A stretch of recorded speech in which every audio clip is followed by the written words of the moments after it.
Pagpalang araw, kaibigan. Ang inyong kaibigan kay Jesus, Brother Manny Bautista. Nasa tunay po tayong pagbubunyag po ng katotohanan o salita ng Diyos ayon sa Biblia. Ganito po ang nakalagay. Dito po sa sulat ni San Mateo 1:25. Ngunit hindi niya sinipingan si Maria hanggang sa magsilang ito ng isang anak na lalaki, at Jesus nga ang ipinangalan ni Jose sa sanggol. Apo, itong pang kasulatan na ito, nagpapatibay lang sa katotohanan. Paano mo ngayon sasabihin na si Jesus ay tao? Samantalang ang nakalagay po sa Biblia, ang sabi dito po, maliwanag. Maliwanag po. Anong sabi ng San Mateo 1:25? Ulitin natin. Ngunit hindi niya sinipingan si Maria. Maliwanag po, ano? Wala pong nagganap na pagtatalik sa pagitan ni Jose at ni Maria. Hindi po ba ito napakaliwanag na talata ng Biblia na kung sinasabi mo na si Jesus ay tao, paano nangyari yun? Hindi naman pala nagkaroon ng pagtatalik si Jose at si Maria. Ngayon, kung ang gagamitin mo naman talata ay pupunta ka sa 18, ganito naman ang nakalagay. Mateo 1:20, 1:18. Ito ang naganap nang ipinanganak si Yesu Kristo. Si Maria na kanyang ina at si Jose ay nakatakda ng magpakasal. Ngunit bago sila makasal, nagdadalang tao na si Maria sa pamamagitan ng kapangyarihan ng Espiritu Santo. Ayan.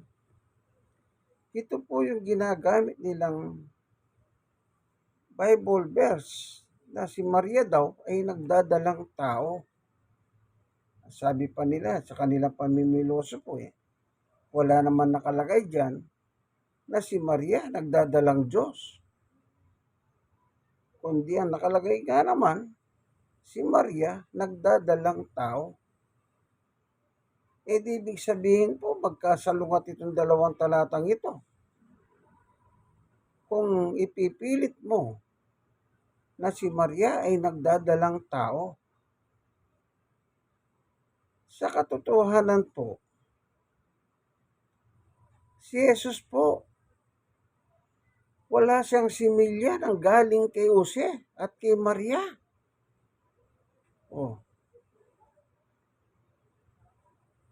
Wala pong similya. Hindi po ba kapag ang isang tao, nagtatalik sila, yung mag-asawa, yung similya ni lalaki, yung similya ni babae, doon sa nakikita po natin sa pinalalabas sa television, ay naghahabulan po yan. Para silang yung mga anak ng mga palaka. Sinasabi nga po ng mga doktor, thousands na similya ang lumalabas sa lalaki at sa babae. Na nagmimit po sila.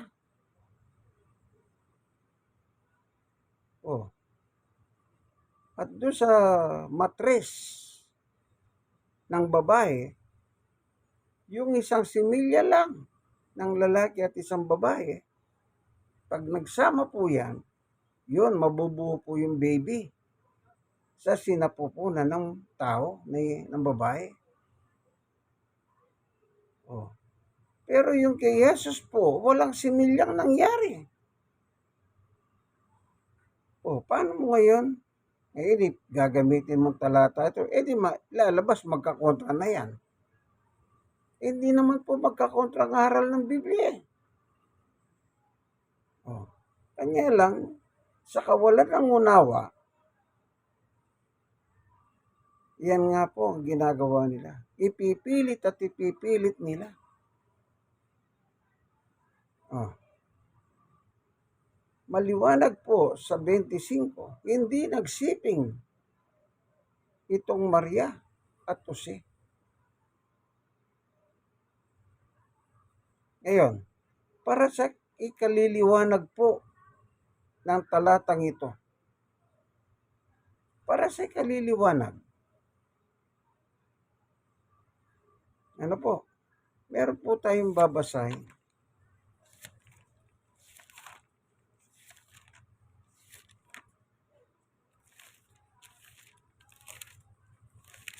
Ayan, hinahanap ko lang po, kasi wala po kong kodigo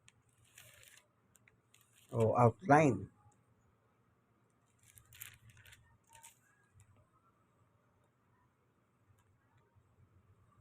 Dito po sa Hebreo 2:14. Dahil sa ang mga anak na tinutukoy niya ay tao, naging tao rin si Jesus. At tulad nila'y may laman at dugo. Oh. Ang tinutukoy po dito sa unang pangungusap, dahil sa ang mga anak ay tinutukoy niya ay tao, yung mananampalataya po kay Kristo, itinuturing po silang anak ng Diyos. Kaya sabi po rito ay 2:14 ng Hebreo, dahil sa ang mga anak na tinutukoy niya ay tao, naging tao rin si Jesus. At tulad nila'y may laman at dugo. O, kita niyo po. Nakitulad lang po pala. Kung tao ka na ba, makikitulad ka pa ba sa tao? Ay, malaking kabaliwan yan. Hindi ka na makikitulad sa tao. Tao ka na eh. Ano po? Tuloy natin. Ginawa niya ito upang sa pamamagitan ng kanyang kamatayan ay mawasak niya ang dyablo na siyang may kapangyarihan sa kamatayan. Kaya po pala nagkatawang tao ang ating Panginoong Jesucristo upang wasakin. Ano pong sabi niya rito? Ginawa niya ito upang sa pamamagitan ng kanyang kamatayan ay mawasak niya ang dyablo. Oh. May papako mo ba sa krus ang Panginoong Yesus kundi siya naging tao? Oh. Ibig sabihin po, hindi tao talaga si Jesus. Naging tao, kagaya ng mga anak ng Diyos na mananampalataya kay Kristo. Doon po sa 1:12, ito po yung mga mananampalataya. Ano po? Anong sinasabi dito? 1:12. Subalit ang lahat ng tumanggap at sumampalataya sa Kanya ay binigyan niya ng karapatang maging mga anak ng Diyos. Oh. Lahat po ng sumampalataya sa Kanya kay Jesus, binigyan niya ng karapatang maging mga anak ng Diyos. Ito po'y mga tao na sumampalataya sa Panginoong Jesucristo at sila po'y tinuturing na anak ng Diyos. Ito po'y sinasabi dito sa Hebreo 12:14. Dahil sa mga anak na tinutukoy niya ay tao, naging tao rin si Jesus tulad nila, may laman at dugo. Oh. Ang totoo niya, kumakain pa nga si Jesus kasama yung mga apostol niya. Oh, di po ba yung kasaysayan, 5,000? Pinakain po sila ni Jesus ng isda at tinapay. Oh, kasi nga po, naging taho, may laman at dugo. Pero wala siyang similya ng lalaki at babae na si Jose at Maria. Oh, kaya hindi mo pwedeng ipilit na si Jesus ay tao lang. Eh baka nagkakamali ka, kaibigan. Hindi mo lang maunawaan ang nakalagay sa Biblia. Oh, ngayon, titignan natin. Saan galing yung katawan na ginamit ni Jesus na may laman at dugo? Oh, pero bago tayo pupunta ron, tingnan muna natin yung sinasabi ni Pablo. Yung binubuo ng laman at dugo. Ganito po sa unang Korinto 15:50. Ayon kay Apostol Pablo, ito ang ibig kong sabihin, mga kapatid, ang binubuo ng laman at dugo ay hindi maaring makabahagi sa kaharian ng Diyos. At ang katawang nasisira ay hindi maaring magmana ng hindi nasisira. Ayan, maliwanag po. Hindi po pwede po sa langit ang binubuo ng laman at dugo. Oh, hindi po pwede. Sabi ni Pablo. O nabasa natin sa Hebreo 2:14, si Jesus binubuo ng laman at dugo.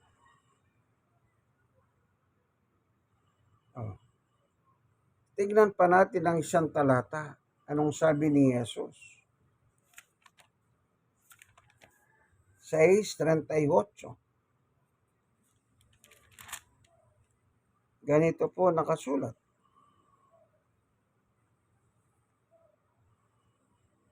One, ako'y bumaba mula sa langit. O, kita niyo po. Hindi upang gawin ang sarili kong kalooban, kundi ang kalooban niya na nagsugo sa akin.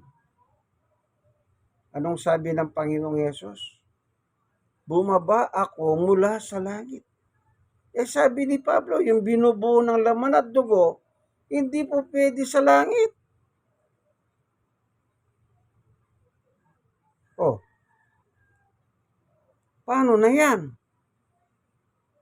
Nililiwanag lang po natin sa Biblia.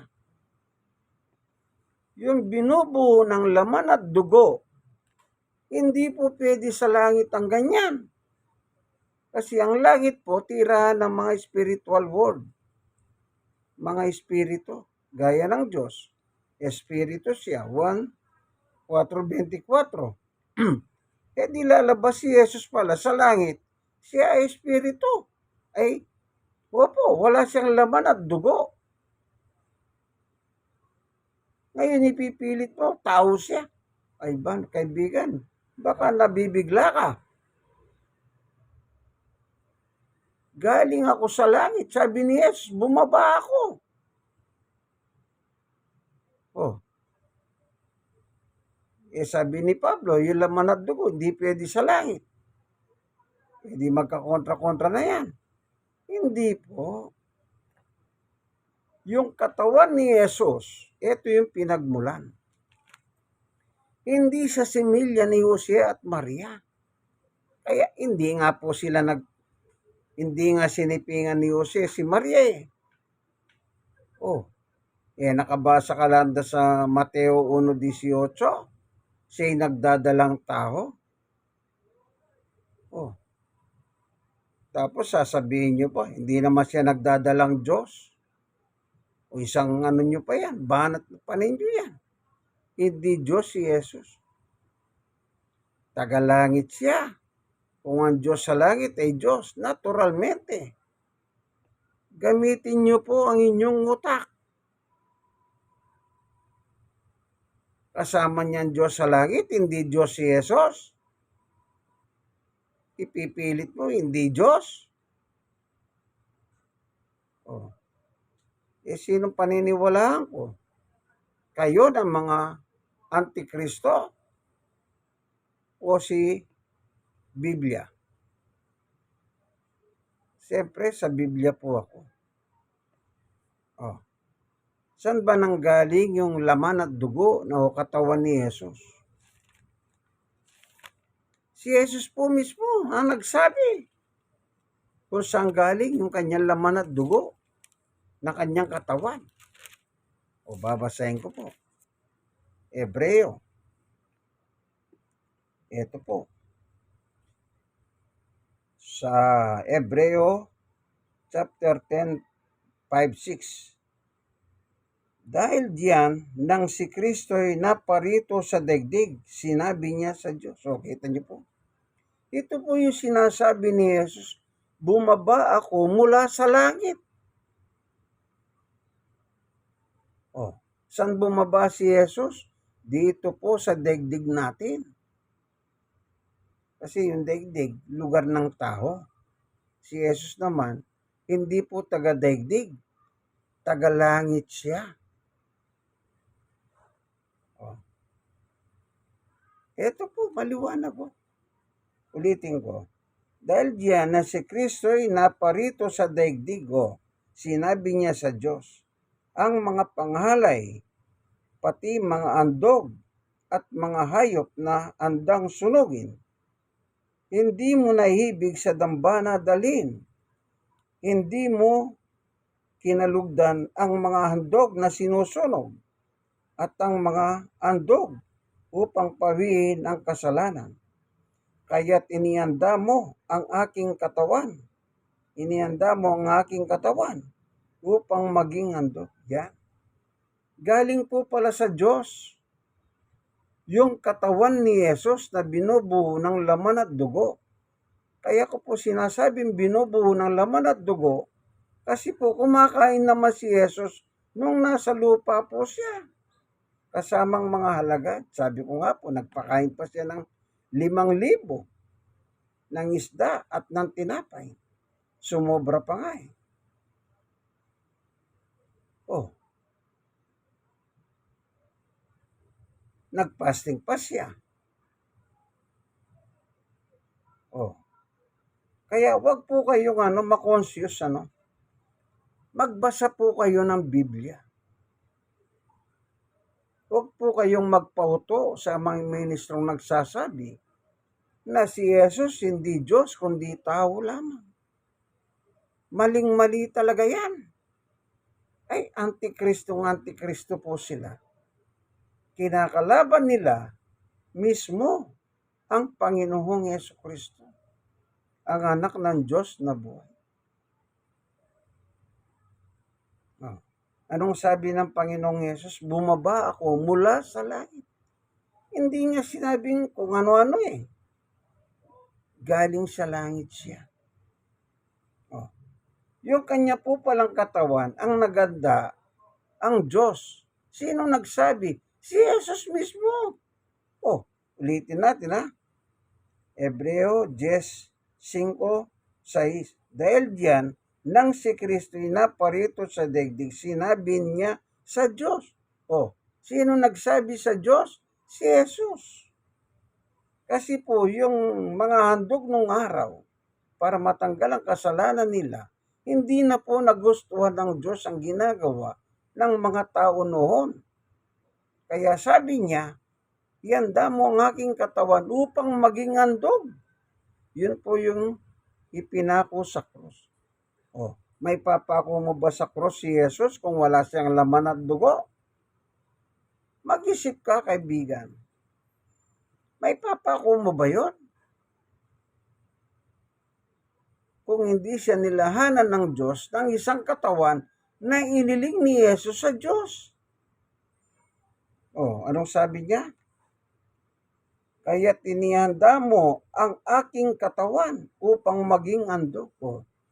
Anong sabi ni Jesus? Sinihanda mo. Sinong kausap? Ang Diyos, ang kanyang Ama na nasa langit.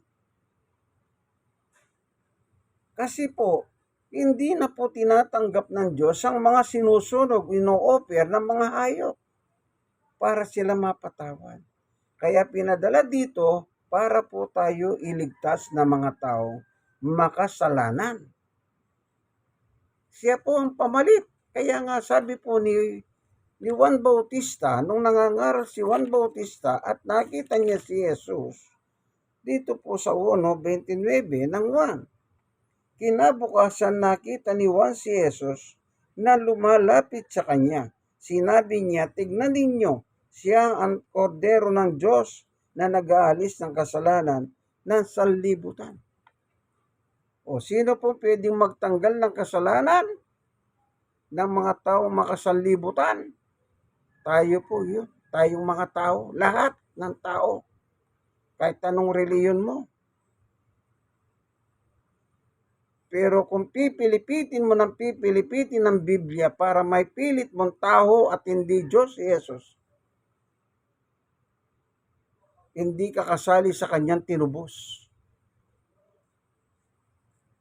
Ang mga tinubos, yung mga naniniwala kung sino si Kristo sa Biblia. Kaya kayong mga antikristo, paimpyerno kayo ayon sa Biblia. Antikristo nga kayo eh. Pinipilipit niyo po ang mga talata sa Biblia para patunayan ninyo sa harap ng madlang tao. Kung minsan nakaharap pa kayo sa camera, nagbabasa kayong Biblia. Pero ang katotohanan, antikristo kayo, papunta po kayo sa impyerno. Meron po akong babasahin pang isang talata. Hanapin ko lang po kasi po wala akong kodiko, wala akong mang sinusulat. Ang ginagamit ko, Oimen Bible, ang Biblia ng mga pastor. Hanapin ko lang po dito po sa Biblia, yung isang babasahin ko pa.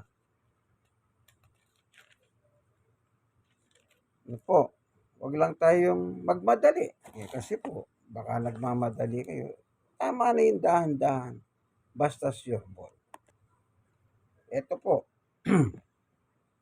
Mateo 23:13. Nung nangangaral si Jesus, may mga tao pong nakakainkwentro niya. Yung mga nagmamagaling sa Biblia. Ganito po sabi niya. Mateo 23:13. Tandaan niyo po, babasahin ko. Kabagabag kayo, mga tagapagturo ng kautusan at mga pariseo. Tagapagturo pa po sila. Nangangaral din sila. Kagaya ng mga nagtuturo ng mga antikristo na si Jesus daw ay hindi Diyos kundi tao lamang. Pareho po sila nangangaral. Yung antikristo, nakikita ko sila sa YouTube. Sa kanilang Facebook. Ulitin natin Mateo 23:13. Kabagabag kayo mga tagapagturo ng kautusan at mga pariseo. Mga grupo na religious person pala ito. Mga papagkunwari. Inaadlangan ninyo ang mga tao upang hindi sila makapasok sa kaharian ng langit. Isipin nyo po, nangangaral sila. Yung kanilang pangangaral, ang tao pinapangaralan nila, hindi pala papasok sa langit. Hallelujah. Ang lalakas ng loob, po? mga pangahas. Sabagay, yung mga antikristo na sinasabi ko po, yung kaligtasan, malaking problema din nila yan eh. Minsan meron po akong tinanong sa kanila. Matagal na po yun. Diakonos siya eh. Ako sabi ko, pag namatay ako ngayon, sigurado papasok ako sa langit ka. O ikaw ang tatanungin ko, kako. Si Diakono, tinanong ko, kung mamamatay ka ngayon, sigurado ka bang pupunta ka sa langit? Ang sagot niya, alam niyo po kung ano? Ay, walang nakakahalam yan. O kita niyo po, maging yung kaligtasan nila, hindi po alam. Ay, walang nakakahalam yan. Sabi niya. O kita niyo po. Kailan daw malalaman kung ligtas sila? Pag sila ay patay na. Kaya sabi ko, o sige, ganito. Pag namatay ka, babalikan mo ko. Ikwento mo kung nasa langit ka, nasa impyerno ka. Sabi ko gano'n sa kanya. Pero sabi ko, hindi ka na makakabalik para hanapin ako. Panigurado, nasa impyerno ka na. Eh bakit? Eh sabi ni Jesus, yung nasa impyerno, hindi pwede lumipat sa langit. Yung sa langit, hindi pwede lumipat sa impyerno. Nasa Lucas chapter 16 naman po yun. Yun yung 16:19 hanggang 31. Sabi ni Jesus, yung nasa impyerno, hindi pwede lumipat dito. Yung narito sa langit, hindi pwede lumipat dyan sa impyerno. Kaya sabi ko doon sa diakono, sige, yan ang paniwala mo eh.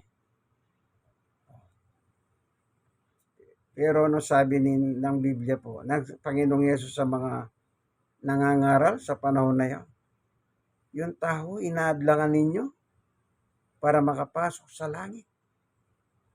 Sipin nyo po, nangangaral sila. Pero hindi po pala sila palangit. Saan sila papunta? Tuloy natin. Simulan natin sa Mateo 23:13. Kahabag-habag kayo, mga tagapagturo ng kautusan at mga pariseo, mga mapagkunwari, inaadlangan ninyo ang mga tao upang hindi sila makapasok sa kaharian ng langit. Hindi na nga kayo pumapasok, inaadlangan pa ninyo ang mga nais pumasok. Kita nyo po. Kawawa ang mga taong ito. Kahabag-habag sila. Kaya itong mga pariseo na tinutukoy, tagapagturo ng kautusan, at saka yung mga nangangaral ngayon na, mga antikristo, magbabarkada po yan. Ito po yung mga Hudyo sa panahon ni Jesus. Sila naman po, mga Pilipino ngayon. Pero magkabarkada yan. Hindi sila naniniwala kay Jesus, kundi si Jesus ay kinakalaban nila.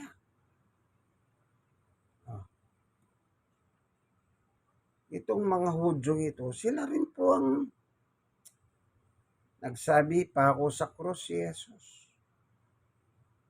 Nakita niyo po? Oh.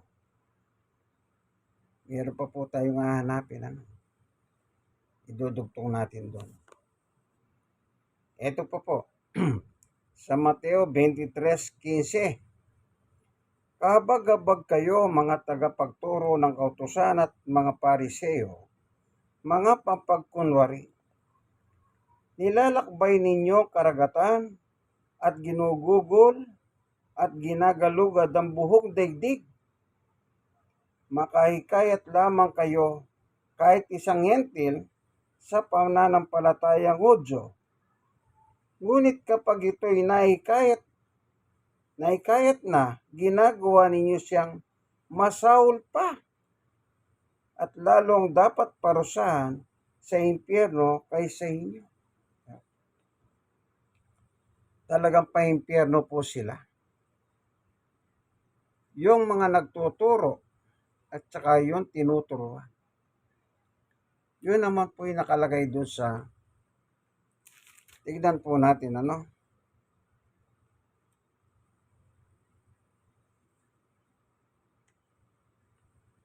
Ito po, Mateo 15:14. Ayahan ninyo sila.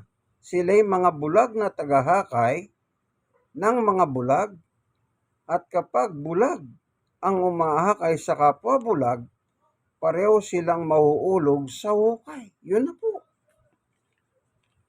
Yung nagtuturo at saka yung tinuturuan nila, sila po pala kapwa bulag. No. Hindi po sila bulag dahil bulag yung mata. Nagtuturo nga eh.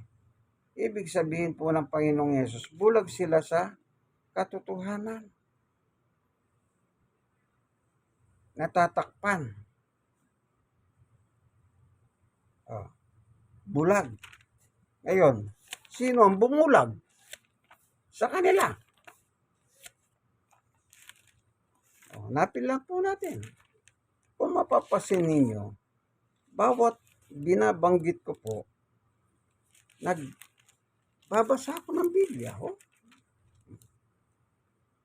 4:4 ng 2 Korinto, hindi sila sumampalataya sapagkat ang isip ay binulag ng Diyos ng kasamaan sa daigdig na ito upang hindi nila makita ang liwanag ng magandang balita tungkol sa kalwalatian ni Kristo na siyang larawan ng Diyos. Yun. Sinong bumulag? Si Satanas. Ano si Satanas dito? Ano sabi niya? Hindi sila sumampalataya. Yun. Hindi po sila naniwala kay Jesus. Kaya sila'y binulag ni Satanas.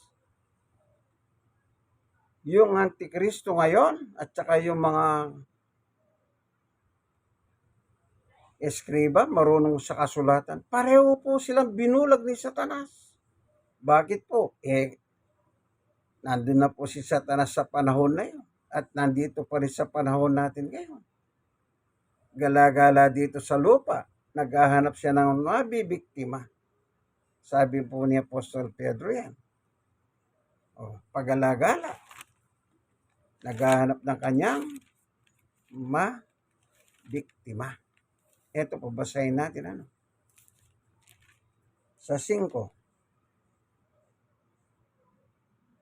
Dito po sa 1 Pedro 5:8. Maging handa kayo at magbantay. Ang dyablo, ang kahaway ninyo, ay parang lihong umuhungal at ali-aligid, naghahanap ng malalapa. Yun. Naghahanap ng malalapa. Sila po ang biktima. Kaya sabi ni Jesus, kahabag-habag kayo mga Pariseos na tagapagturo ng kautusan. At saka yung Antikristo sa panahon natin na nagsasabing hindi Diyos kundi tao lamang. Maliwanag, hindi po nagtalik si Maria Jose ha. Yung katawan nagmula sa Diyos, binigay ng Diyos kasi nga request ni Jesus upang siya ang iandog. Kasi yung mga andog noon, hindi na po kinikilala ng Diyos. Maliwanag po yan ha. Para hindi po kayo maguluhan. Kaya sabi ko po, magbasa kayo ng Biblia. Hindi lang yung nakikinig po kayo. Kasi po, ang nakalagay sa Biblia, hindi lang nakikinig. Pahayag 1:3. Ito po, babasahin ko. Pinagpala ang bumabasa ng aklat na ito, ang mga nakikinig sa propesiya nito, at tumutupad siya na susulat dito sapagkat malapit na itong maganap. Yun daw pong propesiya. Anong nakalagay? Pinagpala ang bumabasa ng aklat nito, ang mga nakikinig sa propesiya nito. Ano po ba yung propesiya na tinutukoy about Jesus? Kasi si Jesus lang po ang pinag-uusapan natin, walang iba. Hindi po ako nagpo-promote ng reliyon. Hindi ko rin pinopromote ang sarili ko. Wala akong pinopromote na simbahan. Ito po yung propesiya. Amen? God is good all the time. 7:14 ng Isaias. Dahil dito, si Yahweh mismo ang magbibigay sa inyo ng palatandaan. Maglili ang isang dalaga at magsisilang ng isang sanggol na lalaki at tatawagin sa pangalang Emmanuel. Emmanuel means God with us. Mateo 1:23. Dito pa rin po sa Isaias 9:6. Sapagkat isinilang ang isang sanggol na lalaki para sa atin, ibinigay sa kanya ang pamamahala at siya'y tatawaging kahangangang tagapayo. Makapangyarihang Diyos, walang hanggang Ama, prinsipe ng kapayapaan. O kita niyo po. Ano daw po yung sanggol na isisilang ng isang babae? Yun po si Maria, isisilang si Jesus. Anong nakalagay po? Ang isa sa kanyang title, Makapangyarihang Diyos. O, propesiya po itong binabasa ko. Ang sabi sa Apocalypse 1:3, yung propesiya na binabasa. Nakikinig ka, kaibigan. Ayan, nakalagay po. Walang labis, walang kulang, walang dagdag, walang bawas. Sino po yung mga anak na isang babae? Ang sabi niya, hindi po ba si Maria? Sino naman po yung kanyang isisilang na bata? Hindi po ba si Jesus? Oh, pero walang nangyaring anumang pagtatalik sa pagitan ni Maria at ni Jose. Oh. Kaya pag sinampalatayanan mo ang ating Panginoong Yesus, God with us. God with us. Sasahatin po ang Panginoon Diyos. Basa pa tayo. Oh. Ayan, nakangiti po ako. Baka sabihin nyo, masyado ko seryoso. Ito po. Ikalawang sulat ni Juan. Ang hindi nananatili sa turo ni Kristo, kundi nagdadagdag dito, ay wala sa kanya ang Diyos. Sino mang nananatili sa turo ni Kristo, ay nasa kanya ang Ama at ang Anak. Ayan. God with us. Kapag naniniwala ka sa turo ni Kristo. O, saan galing yung katawan? Ang sabi ni Kristo, isang katawan ang inandog mo sa akin, ninanda mo sa akin, upang siyang maging handog. O, di ka ba naniniwala ron? Ito nakalagay yun. Aral ni Kristo yan. Pagkatapos makikipagpilipit ka dyan. Kung makapilipit ka, kala mo naglalaba kang namimilipit ng damit. Piga ng piga. Mahawa po kayo sa inyong sarili. Sinabi na po ni Jesus, yung kamukha ninyo sa panahon niya. Hinahadlangan nyo ang mga tao pumasok sa langit. Hindi nga kayo papasok eh. Saan sila papasok? Papunta kayo sa impyerno. Ang sabi ni Jesus. O, yung mga antikristo ngayon, pareho po silang papuntang impyerno kasi hindi sila sumasampalataya sa aral ng Panginoong Yesus. Ayaw mo kasi magbasa, kaibigan eh. Gusto mo nakikinig ka lang. Napakinggan mo, puro pilipit ng pilipit. Talagang pati utak mo, pilipit din ang dating. Para kang yung mga binibenta sa bus ng mga pilipit na pagkain. Kaibigan, mahawa ka. Kung nasa ganyan kang paniniwala, ganyan kang reliyon, na ang stand mo, ang tayo mo, hindi Diyos si Jesus, kundi tao lamang. Diyos po si Jesus kasi nasa piling po siya ng Diyos. Basa na naman po tayo. Kaya ang tanong ko, simple lang. Naniniwala ka ba ang Diyos ay Diyos? Kung naniniwala ka ang Diyos ay Diyos, dapat maniwala kang si Jesus ay Diyos, pero hindi siyang Ama. Yung propesiya po, kababasa ko lang, Anong tawag kay Jesus? Tatawaging, makapangyarihan Diyos. Hindi po siya yung Ama. Ang tawag sa kanya, makapangyarihan Diyos. Ang Diyos naman, ito naman ang title niya. Balikan muna natin yung Isaiah. Chapter 9. Kanina binasa ko yung 6. Basahin ko naman 7. Pero basahin na natin pareho. 6 at 7. Isaiah 9. Sapagkat isinilang ang isang sanggol na lalaki para sa atin, ibinigay sa kanya pamamahala, at siya'y tatawaging kahangahangang tagapayo, makapangyarihan Diyos, walang hanggang Ama, prinsipe ng kapayapaan. 7.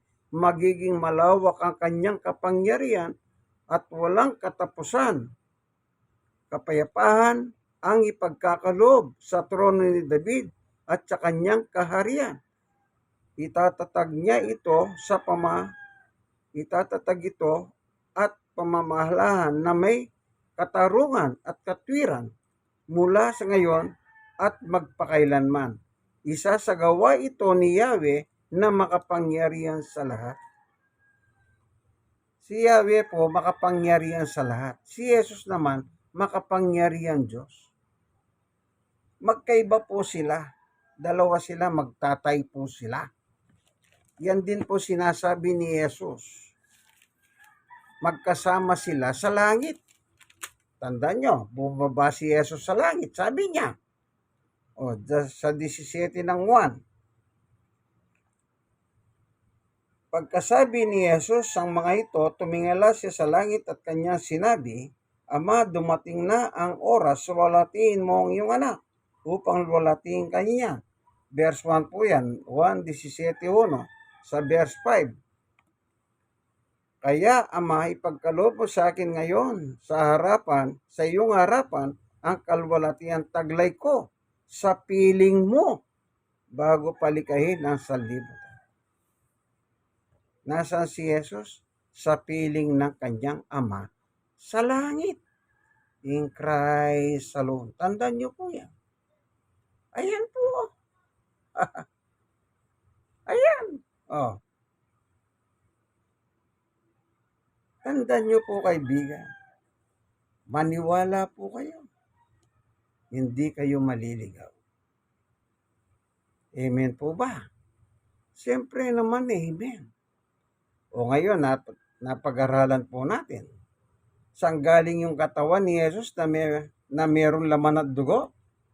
Sabi ni Jesus, galing sa kanyang Ama. Hindi sinabi ni Jesus, galing kay Maria at Jose. Ginamit lang po yung sinapupunan, yung matres ni Maria. Kaya sabi ko nga po,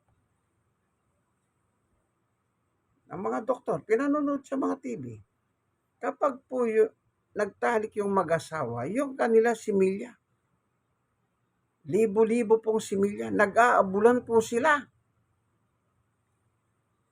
Pero ang totoo nun, sa similya lang ang kukunin sa lalaki at babae na magmimit. At doon po madidevelop sa sinapupunan ng tao, ng babae. Yun po tinatawag nilang anak. Anak ng tao. Kasi yung tatay, nanay, nag-honeymoon po sila. Pero si Jesus, bagamat sinasabi sa Biblia, ginagamit yung titulong anak ng tao, ako'y anak ng tao. Kasi po, pinanganak siya ni Maria. Ang sabi po sa Biblia, magsisilang, pinanganak. Nung nakausap naman ng mga tao, harap-harapan. Anong pakilala ni Jesus? Ako'y tao. Ako'y tao. Kasi po face to face Nakakausap nila, nangangaral siya, nagtuturo siya. Nagkikipagdebate pa nga yung mga papuntang impyerno sa kanya. Tatalunin mo ba si Jesus? Anak ng Diyos yan. Kaya tatandaan mo, kaibigan. Ayan, nakangiti po. I-share nyo naman po itong video ito. Malay ninyo. Ano po? Sa inyong pagbabahagi, makatulong kayo na yung mga taong naliligaw, nagdidilim ang isip sa katotohanan, ay magliwanag ang salita ng Diyos sa kanila. At kayong mga na-share, i-share nyo rin sa iba. Minsan pa, ito po ang inyong kaibigan kay Jesus, Brother Manny Bautista. Nasa programa po tayo, ang tunay na pagbubunyag ng katotohanan o salita ng Diyos ayon sa Biblia. Poimen Bible po ang aking ginagamit ngayon. Anong tawag dito? Biblia ng mga pastor. Hindi ko po Biblia ito. Ng mga pastor. Yan po. God bless us all. Hanggang dito na lamang po ang aking munting video. Tandaan mo kaibigan, i-share nyo na lang po sa iba. Amen po ba? Siyempre naman, amen dyan.